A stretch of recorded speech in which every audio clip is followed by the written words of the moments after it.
Hubo un momento coyuntural en la historia de la música juvenil en México, un fenómeno que tuvo lugar a finales de los años 80 del siglo pasado, bendecido por la Santísima Trinidad que entonces gobernaba el gusto colectivo conformado por radio, TV e industria discográfica, y bautizada luego con el nombre de Rock en tu idioma.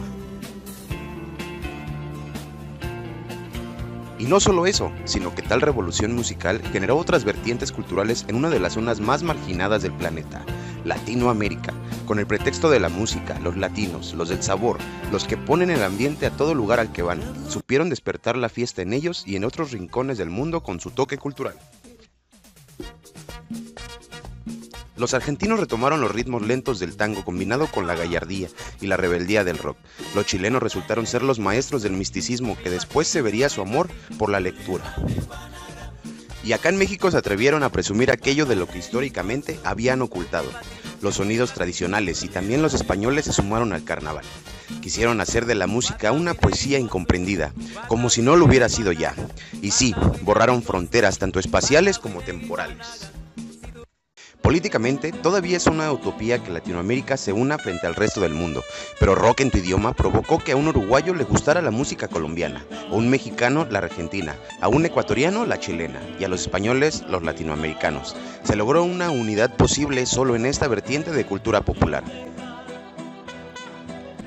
Este género fue teniendo más influencia en todos los países. En España, en donde surge Héroes del Silencio, las primeras bandas fueron Los Bravos, Los Brincos, Bruno Lomas y Los Rockeros, Los Canarios, Los Cheyennes, Fórmula 5, Lone Star, Mickey y los Tonys, Los Mustang, Los Pequeñiques, Pop Tops, Los Salvajes o Los Sirex. Y así empezaron a salir nuevas bandas que daban el inicio de un nuevo movimiento que se quedaría por muchas décadas. Sin embargo, fue hasta finales de la década de los 60s y comienzos de la década de 70s cuando comienzan a surgir grupos que dan un nuevo giro al rock, cantándolo en idioma castellano. Y específicamente en 1986 es cuando en México y Latinoamérica se da el fenómeno denominado rock en español. Por primera vez se le da un buen recibimiento por todos los que querían escuchar rock en su lengua y se les da lugar a bandas como Los Toreros Muertos, Nacha Pop, Radio Futura, Alaska, El Último de la Fila, Presuntos Implicados, La Trinca, El Pecho de Andy, etc. Estoy llorando en mi habitación. Pronto comenzaría una enorme producción de bandas de este género, que cada día fueron siendo mejor. En esa temporada salieron algunas de las mejores bandas de todos los tiempos, como son Héroes del Silencio, Hombres G, La Unión, Soda Stereo, Miguel Mateos, Enanitos Verdes, etc.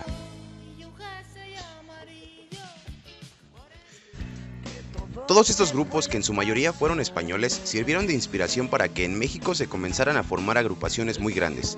Tal es el ejemplo de Caifanes, Maldita Vecindad, Fobia, Maná y muchos más quienes firmaron sellos discográficos multinacionales, especialmente con BMG Ariola y Sony Music, quienes propusieron hacerlo llamar Rock en tu idioma, para denominar a los nuevos exponentes del New Wave latinoamericano.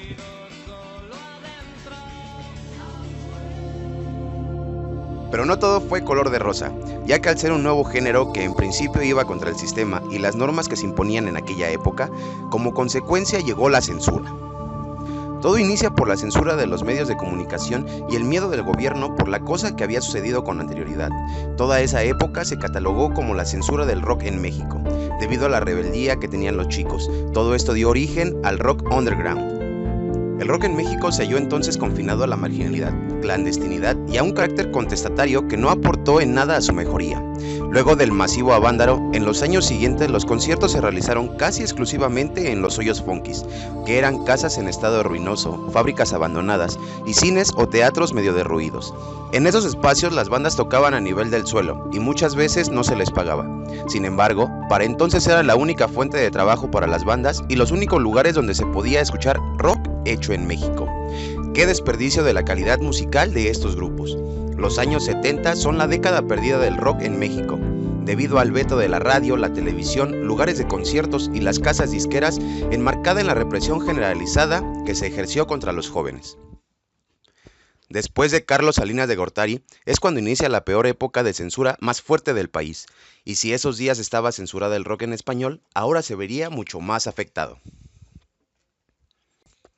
Fue para el 9 de abril de 1989 que se anunció la presentación de Rod Stewart en el Estadio La Corregidora de Querétaro.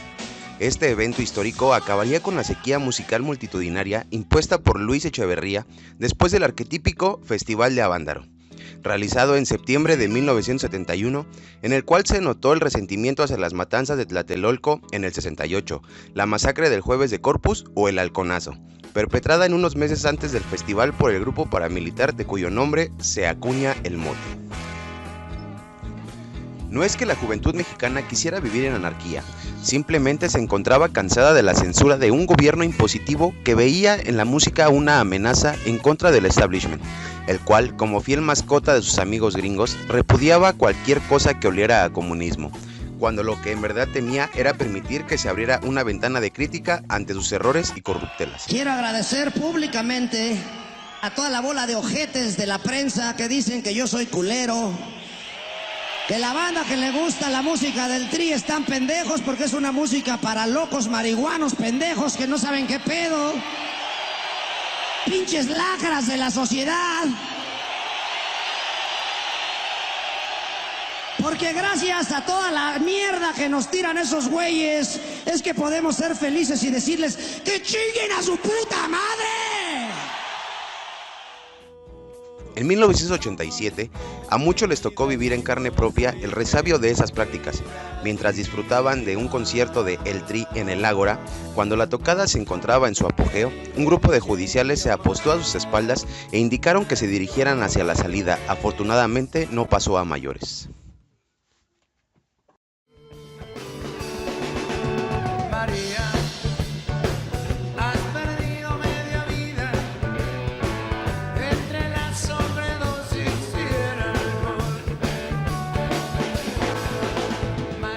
Amar la música, ¿no? Yo creo que nos juntamos una gente adecuada, que nos gusta la música y que queríamos hacer algo con la música.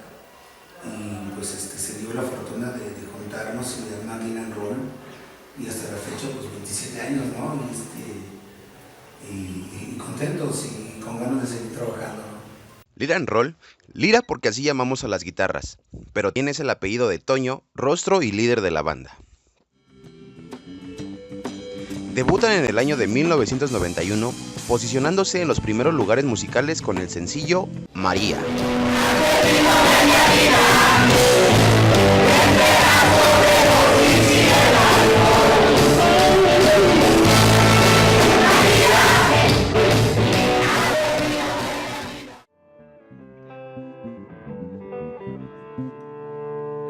Después de salir del grupo Blue Boys, Antonio Lira decide unirse a un grupo llamado Power Blues, y después de hacer muy buena química con los integrantes, deciden hacer el grupo hoy conocido como Liran Roll.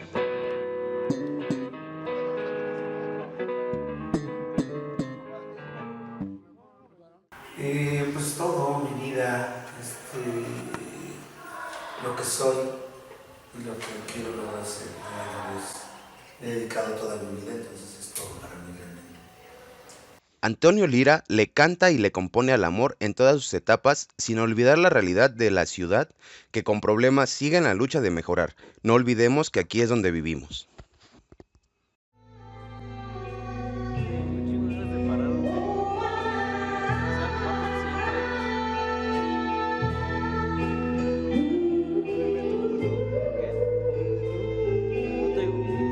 Creo que de repente sí ha sido un poco una lucha de egos, ¿no?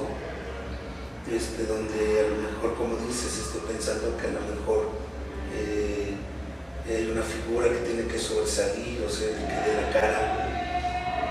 Es una banda, es un grupo, pero a fin de cuentas hay como un representante, como ahorita, ¿no? A lo mejor que tiene que hablar por la banda. Y pues bueno, yo soy el que tiene que dar la cara, a fin de cuentas, a veces las composiciones son de Toño Lira, y pues bueno, tengo que hablar de ello como de lo que son y cómo se escribe. Entonces, a fin de cuentas, pues eso es lo que está un poquito el problema quizás entre que pudiera yo sentir, ¿no? Pero lo hemos manejado bien, creo que la banda lo sabe, y lo hemos tratado de hacer así, ¿no? En 1999 lanzan el disco llamado Chamán, donde se refleja el trabajo de tantos años de trayectoria musical y un renovado estilo que seguirá identificando el grupo.